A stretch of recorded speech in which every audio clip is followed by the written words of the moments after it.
రక్షకుడు విమోచకుడు త్వరలో రానయ్యున్న రారాజు యేసుక్రీస్తు పరిశుద్ధమైన నామములో ప్రియ హోప్ టీవీ ఇండియా ప్రేక్షకులందరికీ కూడా హృదయపూర్వకమైనటువంటి శుభములు తెలియజేస్తూ ప్రత్యేకంగా మిమ్మల్ని అందరినీ ఈ కార్యక్రమానికి ఆహ్వానిస్తున్నాను. నిర్ణయ కాలము అనే ఈ అంశ భాగంలో ఈ దినము మనమందరము కూడా ఓ చక్కటి నిర్ణయమును బట్టి దేవునిని స్తుతిస్తూ ఈ లోకంలో మనమందరము పరలోక రాజ్యం వైపుగా ప్రయాణము చేస్తూ ఉండగా ఆత్మీయ ప్రయాణములో దేవుడు మనందరికీ సహాయము చేయనట్లుగా ఓ మంచి నిర్ణయాన్ని తీసుకోవటాన్ని బట్టి మనము దేవుణ్ణి మహిమపరుస్తాము, మన ఆత్మీయ జీవితాన్ని కాపాడుకుంటాము, గురి యొద్దకు పరిగెత్తగలుగుతాము అనే విషయాన్ని బట్టి మనం ఈ రోజున వాక్యాన్ని ధ్యానిస్తున్నాం. ప్రియులారా, నిర్ణయ కాలము అనే ఈ అంశ భాగంలో ఈ రోజున యెహోషువ తీసుకున్నటువంటి నిర్ణయాన్ని మనం ధ్యానం చేసుకుందాం. యెహోషువ గ్రంథము 24వ అధ్యాయము 15వ వచనం చదువుకుందాం. యెహోషువ గ్రంథము 24వ అధ్యాయము 15వ వచనం. యెహోవాను సేవించుట మీ దృష్టికి కీడని తోచిన ఎడల మీరు ఎవని సేవించెదరో, నది అద్దరిని మీ పితరులు సేవించిన దేవతలను సేవించెదరో, అమోరీయుల దేశమున మీరు నివసించుచున్నారే వారి దేవతలను సేవించెదరో నేడు మీరు కోరుకొనుడి. మీరు ఎవరిని కోరుకొనును నేనును నా ఇంటి వారును యెహోవాను సేవించెదము అనేను. ప్రభునందు ప్రియమైన సహోదరి సహోదరులారా, ఈ రోజున యెహోషువ తీసుకున్నటువంటి ఒక నిర్ణయాన్ని మనము ధ్యానము చేస్తూ ఉన్నాం. ఈ నిర్ణయ కాలము అనే అంశ భాగములో దేవుడు మనలందరినీ కూడా ప్రేరేపిస్తూ ఉన్నాడు, వాక్యము చేత బలపరుస్తూ ఉన్నాడు. వాక్యమును బట్టి మనలందరినీ కూడా ఆత్మీయ ప్రయాణంలో ముందుకు నడిపిస్తూ ఉన్నాడు. ఒక మంచి నిర్ణయము తీసుకునేటట్లుగా ఆయన మనల్ని ప్రేరేపిస్తూ ఉన్నాడు. కనుక ప్రియ సంగమా, ఒక మంచి నిర్ణయాన్ని తీసుకుందాం, దేవుని చిత్తాన్ని నెరవేర్చుదాం. దేవుడు వచ్చినప్పుడు ఆయనతో కలిసి యుగయుగాలు సంతోషించే ఆ పరమరాజ్యంలో ప్రవేశించుదాం. ఈరోజు యెహోషువ ఒక మంచి నిర్ణయం తీసుకున్నట్లుగా చదవబడినటువంటి లేఖన భాగము యెహోషువ గ్రంథం 24వ అధ్యాయం 15వ వచనంలో మనం చదువుకున్నాం. యెహోషువ అంటాడు, యెహోవాను సేవించుట మీ దృష్టికి కీడని తోచిన ఎడల మీరు ఎవరిని సేవించెదరో, నది అద్దరిని మీ పితరుల దేవతలను సేవించెదరో, అమోరీయుల దేశమున మీరు నివసించుచున్నారే వారి దేవతలను సేవించెదరో మీరే కోరుకొనుడి. ప్రియులారా, ఆలోచించండి. యెహోషువ ఇశ్రాయేలీలతో ఒక సవాలు విసురుతూ ఉన్నాడు. ఇశ్రాయేలీలు ఐగుప్తును విడిచిపెట్టి కనాను దేశానికి ప్రయాణమై వెళ్తూ ఉన్నారు. దేవుడు వారి ములుగును విన్నాడు, వారి మొరను విన్నాడు, వారు అనుభవిస్తున్న ప్రతి బాధను చూశాడు. అందుకని తను ఏర్పాటు చేసుకున్నటువంటి నాయకుడైన మోషేను ఐగుప్తుకు తిరిగి పంపించి ఐగుప్తులో ఉన్న బానిసలందరినీ కూడా, అనగా ఇశ్రాయేలీల ప్రజలందరినీ కూడా స్వతంత్ర దేశమైన కనానుకు నడిపిస్తూ ఉన్నాడు. ఎన్నో అద్భుత కార్యాలు చూశారు, ఎన్నో మహోన్నతమైన కార్యాలు చూశారు. సముద్రాన్ని 2 పాయలుగా చేయటము, ఆకాశం నుండి మన్నాను పంపించి దేవదూతలు తినే ఆహారాన్ని పంపించటము, తెగుళ్ళ ద్వారా ఆ యొక్క కఠినమైపోయిన రాజు హృదయాన్ని ఆయన బలహీనపరిచి తిరిగి వారిని విడిపించటము, ఈ రకంగా ఎన్నో అద్భుత కార్యాలు ఇశ్రాయేలీలు చూశారు. అయితే ఇక్కడ జరుగుతున్నటువంటి ఈ సిద్ధాంతం, ఈ యొక్క సందర్భంలో యెహోషువ వారికి విసురుతున్న సవాల్ ఏంటంటే, యెహోవాను సేవించుట మీ దృష్టికి కీడని తోచిన ఎడల. ప్రియ క్రైస్తవ సంగమా, దేవుణ్ణి ఆరాధించటము, దేవుణ్ణి సేవించటము నీవు నేను ఒకవేళ కీడు అని ఆలోచిస్తున్నామేమో. మనం ఆరాధిస్తున్న దేవుడు ఆయన మనలందరినీ కూడా తన యొక్క స్వహస్తాలలో మనలందరినీ కూడా భద్రపరుస్తూ కాపాడుతున్న దేవుడు, తన అరచేతుల్లో మనల్ని చెక్కుకున్న దేవుడు. ఆయన మనల్ని విడిచిపెట్టే దేవుడు కాదండి. మన పాదములకు రాయి తగలకుండా ఆయన తన దూతలకి ఆజ్ఞాపించాడు, వారు మనల్ని ఎత్తి పట్టుకుంటున్నారు. ప్రియులారా, అనుక్షణము కంటికి రెప్పలాగా ఆయన మనల్ని కాపాడుకునే దేవుడు. కోడి తన పిల్లల్ని ఏ విధంగా అయితే కాపాడుకుంటుందో ఆ రీతిగా మనల్ని కాపాడుకునే దేవుడు ఆయన మనల్ని నిత్య జీవితం వైపు నడిపిస్తాడు. నిత్య రాజ్యానికి మనలందరినీ కూడా వారసులుగా చేస్తాడు. మనమందరము ఆశీర్వాదానికి వారసులుగా ఉండాలని కోరుకుంటాడు ఆయన. కానీ ఇక్కడ ఏమంటున్నాడు యెహోషువ? యెహోవాను సేవించుట మీ దృష్టికి కీడని తోచిన ఎడల. ఇక్కడ ఉన్నటువంటి ప్రజలు బహుశా అనుకుంటున్నారేమో, ఈరోజు క్రైస్తవ సంఘమ నీవు నేను కూడా మన విశ్వాస జీవితంలో ప్రయాణంలో ముందుకు సాగుతూ ఉన్నప్పుడు, అయ్యో నాకు ఇన్ని కష్టాలు వస్తూ ఉన్నాయి, ఇన్ని శ్రమలు వస్తున్నాయి, ఇన్ని ఇబ్బందులు వస్తున్నాయి, ఆర్థిక సమస్యలు ఉన్నాయి, ఇంకా రకరకాల బలహీనతలు నన్ను వెంటాడుతూ ఉన్నాయి, నేను ఆరాధిస్తున్న దేవుడు నన్ను చూడట్లేదు, దేవుడు నాకు అన్యాయం చేస్తూ ఉన్నాడు, దేవుడు నా విషయంలో ఆలోచించట్లేదు, లేదా దేవుడు నాకు కీడు చేస్తున్నాడు అని నువ్వు బాధపడుతున్నావేమో. ఇక్కడ యెహోషువ సవాలు విసురుతున్నాడు. యెహోవాను సేవించుట మీ దృష్టికి కీడని మీకు తోచినట్లయితే, ఇదిగో నది అద్దరిని మీ పితరులు సేవించిన దేవతలను మీరు సేవిస్తారా? అమోరీయుల దేశమున మీరు నివసించుచున్నారే, ఆ వారి దేవతల్ని మీరు సేవిస్తారా? నేడు మీరు కోరుకోనండి, లేదా మీరు నిర్ణయం తీసుకొనండి. మీరు ఏమి చేసినప్పటికీ, మీరు ఎలాంటి నిర్ణయం తీసుకున్నప్పటికీ, నేనును నా ఇంటి వారును. ఇది ప్రాముఖ్యమైనటువంటి భాగము. చదువుకుందాం 15వ వచనములో 2వ భాగం. మీరు ఎవరిని సేవింప కోరుకొనినను నేనును నా ఇంటి వారును యెహోవాను సేవించెదము. దేవుని పరిశుద్ధ నామమునకు మహిమ కలుగునుగాక. ప్రియులారా, ఇలాంటి నాయకులు, ఇలాంటి విశ్వాసులు, ఇలాంటి ఆధ్యాత్మికత కలిగినటువంటి భక్తులు ఈ రోజున క్రైస్తవ ప్రపంచానికి అవసరమై ఉన్నది. ప్రియ సంగమా, యెహోషువ అంటున్నాడు, మీరు ఎవరినైనా సేవించండి, నది అద్దరిన ఉన్నటువంటి మీ పితరుల దేవతలనైనా మీరు సేవించండి. అమోరీయుల దేశమున మీరు సేవించుచున్నారే, వారి దేవతల్ని మీరు సేవించండి. మీరు ఎవరిని సేవించినను నేనును నా ఇంటి వారును యెహోవాను సేవించదను అని ఒక బలమైనటువంటి నిర్ణయం మోషే తీసుకున్నాడు. ప్రియ క్రైస్తవ సంగమా, ఆలోచించు. ఈ లోకంలో ఎన్నో కష్టాలు అనుభవిస్తూ ఉంటాం. మనం ఎన్నో సమస్యలు, శ్రమలు, ఇబ్బందులు అనుభవిస్తూ ఉంటాం. లేదా ఆర్థిక సమస్యలు, సాతానుడు ఎన్నో రకాలుగా మనల్ని శ్రమల పాలు చేస్తూ ఉంటాడు.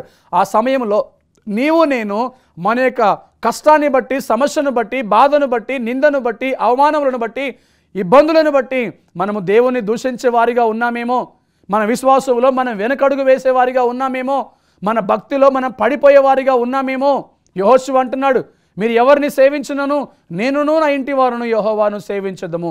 మనము కూడా కష్టాల వైపు చూడకుండా, ఇబ్బందుల వైపు చూడకుండా, ఆర్థిక సమస్యల వైపు చూడకుండా, మన విశ్వాసములో నుండి ఏదైతే బలహీనత మనల్ని వెనక్కి నడిపిస్తుందో, మన భక్తి జీవితాన్ని ఏదైతే పాడు చేస్తుందో అది మనము చూడకుండా, దాని మీద దృష్టి ఉంచకుండా, నిత్యము మనల్ని నడిపించే దేవుని వైపు చూస్తూ ఓపికతో మన ముందుంచిన పరుగు పందెంలో మనం ముందుకు సాగవలసి ఉన్నాము సహోదరి సహోదరుడా.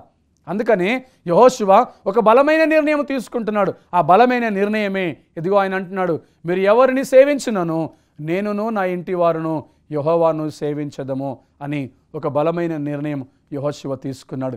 దీనికి గల కారణము ప్రియులారా, మనం ఒకసారి 20 మరి ప్రకటన ఇక్కడే యెహోషువ గ్రంథంలో మనం చూసినట్లయితే 24వ అధ్యాయము 15వ వచనములో 16వ వచనంలో, అందుకు ప్రజలు యెహోవాను విసర్జించి ఇతర దేవతలను సేవించిన ఎడల మేము శాపగ్రస్తుల మగుదుముగాక. అనగా ఎప్పుడైతే యెహోషువ ఒక బలమైన నిర్ణయం తీసుకున్నాడో అక్కడ ఉన్న ప్రజలందరూ కూడా అంటున్నారు, ఇదిగో మేము యెహోవాను విసర్జించి ఇతరుల దేవతలను సేవించినట్లయితే మేము శాపగ్రస్తులం అవుతాము అని ఒక బలమైన నిర్ణయం యెహోషువను బట్టి వారు కూడా తీసుకున్నారు. కనుక మనం ఆధ్యాత్మిక జీవితంలో మనమందరము కూడా నీతిమంతులుగా, విశ్వాసులుగా, భక్తిపరులుగా మనమందరము ఓ బలమైన నిర్ణయాన్ని తీసుకోవాలి. నీవు తీసుకున్న నిర్ణయాన్ని బట్టి నువ్వు ఇతరులను కూడా ప్రభావితము చేయగలుగుతావు అన్న విషయాన్ని గుర్తుంచుకో. నువ్వు తీసుకున్న మంచి నిర్ణయాన్ని బట్టి నీ కుటుంబీకులను కానీ, నీ సంఘస్థులను కానీ, సమాజంలో ఉన్నటువంటి నీకు దగ్గరగా ఉన్న నీ బంధువులను కానీ, ఇంకా వేరే వారిని నువ్వు ప్రేరేపిస్తావు. వారు కూడా నీ నిర్ణయాన్ని బట్టి ప్రేరేపించబడతారు. వారి మీద నీ ప్రభావం ఉంటుందన్న విషయాన్ని నువ్వు గుర్తు చేసుకొని ఒక మంచి నిర్ణయాన్ని తీసుకోవటానికి నీవు దేవుని చేతిలో నీ జీవితాన్ని సమర్పించుకోవాలని దేవుడు ఆశపడుతూ ఉన్నాడు. సంఖ్యాకాండం మనం గమనించుదాం. ఒకసారి సంఖ్యాకాండంలో 14వ అధ్యాయము 30వ వచనం చదువుకుందాం. యొప్పనే కుమారుడైన కాలేబును, నూను కుమారుడైన యెహోషువయు తప్ప మిమ్మును నివసింపచేయుదునని నేను ప్రమాణము చేసిన దేశమందు మీలో ఎవరునూ ప్రవేశింపరు, ఇది నిశ్చయము. చూసారా ప్రియులారా, సాక్షాత్తు దేవుడే అక్కడ ఉన్న ప్రజలతో మాట్లాడుతున్నాడు. ఎందుకు అంటే అక్కడ ఉన్నటువంటి ప్రజలు ఈ యొక్క 29వ వచనం చూసుకున్నప్పుడు, మీ లెక్క మొత్తము చొప్పున మీలో లెక్కింపబడిన వారందరూ అనగా 20 ఏండ్లు మొదలుకొని పై ప్రాయము కలిగి నాకు విరోధముగా సనిగిన వారందరూ రాలిపోవుదురు. చూసారా ప్రియులారా, ఐగుప్తు దేశములో నుండి బానిసలుగా ఉన్న ప్రజలు స్వతంత్రులుగా ఉండటానికి పిలువబడ్డారు, దేవుని చేత ఎన్నిక చేయబడ్డారు. వారు విడిపించబడుతూ వారు స్వతంత్రముగా ఉండటానికి పాలు తేనెలు ప్రవహించే కనాను దేశానికి వాళ్ళు ప్రయాణమై వెళ్తూ ఉండగా, వారి జీవితం అంతయు కూడా వారు ఎన్నో అద్భుత కార్యాలు చూసినప్పటికీ కూడా ఇదిగో 20 ఏండ్లు మొదలుకొని పై ప్రాయము కలిగిన వారందరూ నాకు విరోధముగా సనుగిన వారందరూ రాలిపోవుదురు. ఆలోచించుదామా? శ్రద్ధగా ఈ మాటలు విని మన జీవితాలను మనం కాపాడుకుందామా? దేవుడు అంటున్నాడు, నాకు విరోధముగా సనిగిన వారందరూ రాలిపోతారు.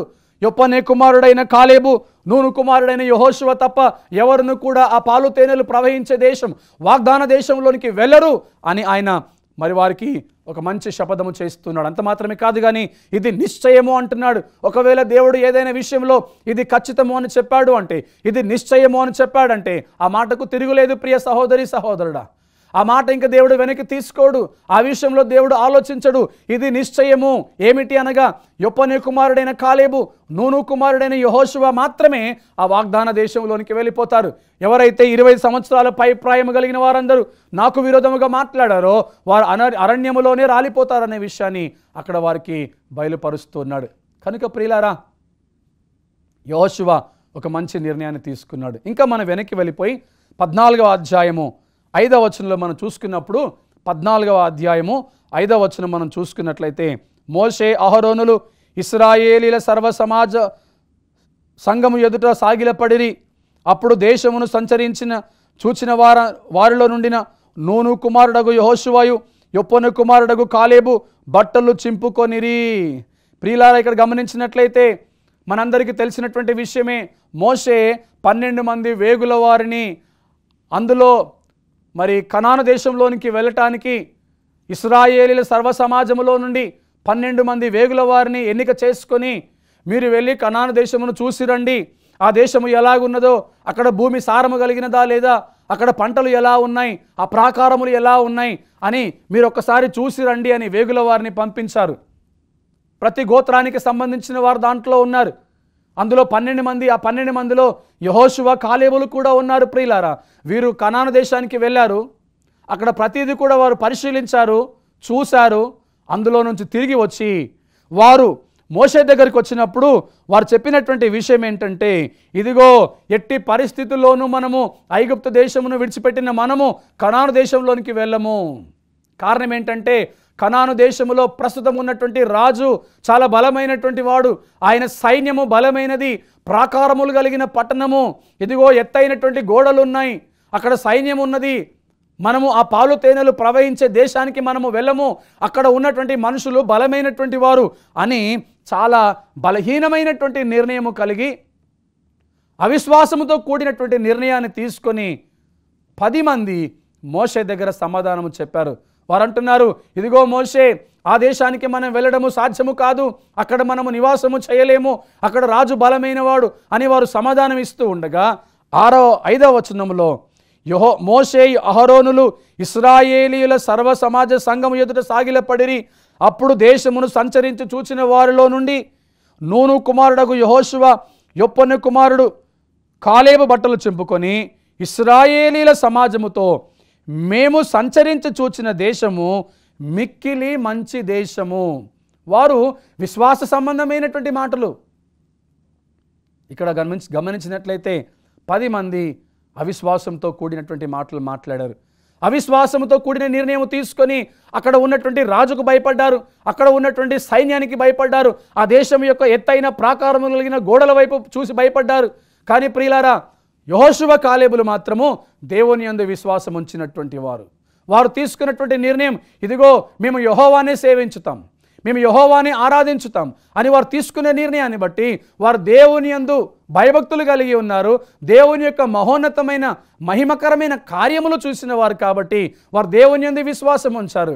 ఇదిగో ఎర్ర సముద్రాన్ని 2 పాయలుగా చేసి ఆరిన నేల మీద మనల్ని నడిపించిన దేవుడు, ఆకాశం నుండి మన్నాను పంపించిన దేవుడు, ఇదిగో పగలు మేఘస్తంభమై రాత్రి అగ్నిస్తంభమై మనల్ని నడిపించిన దేవుడు, ఐగుప్తు రాజు యొక్క కఠినత్వాన్ని ఆయన దీనముగా మార్చివేసి మనలందరినీ బయటికి తీసుకొని వచ్చిన దేవుడు ఈ యొక్క కనాను దేశంలోనికి పంపించడా? ఖచ్చితంగా పంపించగలడు.